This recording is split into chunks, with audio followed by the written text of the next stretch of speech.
বন্ধুরা, আজকে আমি তোমাদের সাথে যে রেমেডিটা শেয়ার করেছি, এই প্রবলেমে প্রায় আমাদের প্রত্যেকেই আমরা ভুগছি। আর এখন বেশিরভাগ দেখা যাচ্ছে পিগমেন্টেশনের প্রবলেম বা মেচেতা, বিশেষ করে 20-25 বছরের মেয়েদের এটা স্টার্ট হয়ে যাচ্ছে।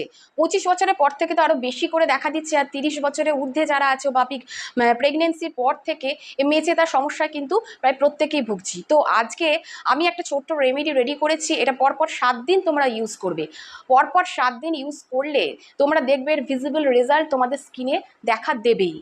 আমি বলছি না একদম মেচেতার দাগ নির্মূল হয়ে যাবে, এটা কিন্তু খুব কঠিন ব্যাপার।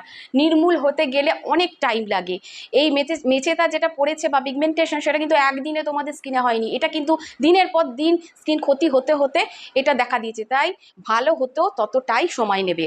এক একজনের স্কিন এক এক রকম। তো 7 দিন তোমরা আমার বলাতে এটা ইউজ করে দেখো, আশা করছি উপকৃত হবে। আর আমার একটা অনুরোধ তোমাদের কাছে, যে আমার চ্যানেলে যারা নতুন আছো প্লিজ চ্যানেলটা সাবস্ক্রাইব করো, আর ভিডিওটা ভালো লাগলে একটা লাইক দিও। লাইকটা পেলে কি হয়, আমার মোটিভেশন আসে, আরও নতুন নতুন ভিডিও করার আগ্রহ বেড়ে যায়। আর অবশ্যই কমেন্ট করে তোমাদের সমস্যার কথাও আমাকে বলো, তার নিয়েও আমি ভিডিও করার চেষ্টা করব, অবশ্যই চেষ্টা করব। আর শেয়ার করো ভিডিওটাকে। আর বেশি কথা না বলে চলো সোজা দেখে নিই রেমেডিটা আজকে আমি কিভাবে রেডি করেছি। চলো দেখে নেওয়া যাক। এই রেমেডি তৈরির জন্য আমি একটা পরিষ্কার বাটি নিয়েছি, তার মধ্যে আমি নিয়ে নিচ্ছি মিল্ক পাউডার। হ্যাঁ বন্ধুরা, মিল্ক পাউডার, যে গুঁড়ো দুধের চা তোমরা খেয়ে থাকো বাড়িতে, সেই গুঁড়ো দুধ এখানে 1 চামচ মতো নিতে হবে। এবার এর মধ্যে আমি অ্যাড করছি গ্লিসারিন। গ্লিসারিন এখানে আমি মানে 1 চামচ গ্লিসারিনের 1/4 ভাগ যেটা হয় সেই পরিমাণটা এখানে ইউজ করেছি। এখানে তোমরা যে কোনো দোকানে, মেডিকেল স্টোরে এই গ্লিসারিন পেয়ে যাবে। আমি এই কোম্পানির গ্লিসারিন এখানে ইউজ করেছি। এবার এর মধ্যে আমি দিয়ে দিচ্ছি টক দই। জল ছড়ানো টক দই এখানে আমি ইউজ করেছি। এবার এ কটাকে মিক্স করতে আমি কোনো রকম জল দেব না। এর মধ্যে আমি দিয়ে দিচ্ছি market base aloe vera gel.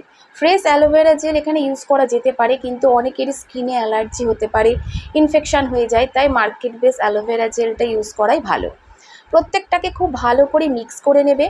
Mix করে নিয়ে দেখবে যখন এরকম স্মুথ পেস্ট তৈরি হয়ে গেছে, তখন মনে হবে তোমাদের এই রেমেডিটা রেডি হয়ে গেছে। আর বন্ধুরা, পরপর 7 দিন ফ্রেশ এই রেমেডিটা তোমরা রেডি করবে, আর ফ্রেশভাবেই নিজেদের স্কিনে অ্যাপ্লাই করবে। তো মুখটা আমি প্রথমেই ভালো করে ফেস ওয়াশ দিয়ে ধুয়ে চলে এসেছি। এবার এটা ভালো করে স্কিনে অ্যাপ্লাই করে নিচ্ছি। গুঁড়ো দুধে থাকে ল্যাকটিক অ্যাসিড, আর টক দইও থাকে ল্যাকটিক অ্যাসিড, তাই দুটো অ্যাসিড আমাদের স্কিনের যে কোনো ডার্ক স্পট, পিগমেন্টেশনকে কমাতে, দাগছোপকে হালকা করতে দুর্দান্ত কাজ করে। আর এখানে গ্লিসারিন দিয়েছি যাতে স্কিনটা ভেতর থেকে নরম থাকে। আর অ্যালোভেরা জেলও কিন্তু স্কিনে কোনো রকম দাগ নতুনভাবে পড়তে দেয় না, বা ব্লেমিশেস যেটা বাদামি বাদামি যে দাগ হয় সেই দাগগুলো পড়তে দেয় না। তো 5 মিনিট আমি হালকা হাতে মাসাজ করে নিয়েছি। হালকা হাতে তোমরাও 5 মিনিট মাসাজ করে 5 মিনিট আবার রেখে দেবে স্কিনে। এটা একদমই শুকিয়ে যেতে দেবে না। দেখবে 5 থেকে 10 মিনিট পর একটা ভিজে টাওয়াল নেবে, ভিজে টাওয়াল নিয়ে চেপে মুছে নেবে। দেখবে একবার ইউজে স্কিন কতটা নরম লাগছে, আর স্কিন থেকে ট্যান মানে যে কালো ছোপটা আমাদের স্কিনে থাকে ফার্স্টেই সেটা রিমুভ হয়ে যাবে। আর স্কিনের ডেড সেলগুলো একদম রিমুভ হয়ে যাবে, যেহেতু এখানে টক দই দিয়েছি আর গুঁড়ো দুধ, দুটোই কিন্তু স্কিনের দাগকে কমিয়ে স্কিনকে একদম ফ্ললেস নরম রাখতে, টান টান রাখতে সাহায্য করে। তো বন্ধুরা, এই রেমেডিটা তোমরা যে কোনো বয়সের মানুষ দিনে বা রাতে যখন টাইম পাবে একবার ইউজ করে দেখবে। পরপর 7 দিনে এর ভিজিবল রেজাল্ট তোমরা অবশ্যই দেখতে পাবে। চোখের নিচের কালো দাগও দূর হয়ে যাবে, আর স্কিন দেখবে আস্তে আস্তে কতটা নরম হয়ে যাচ্ছে। যাদের রুক্ষ শুষ্ক স্কিন তারা এটা আরও বেশি উপকার পাবে। কেমন লাগলো বন্ধুরা ভিডিওটা? যদি ভালো লাগে আবারও বলছি, লাইক দিও।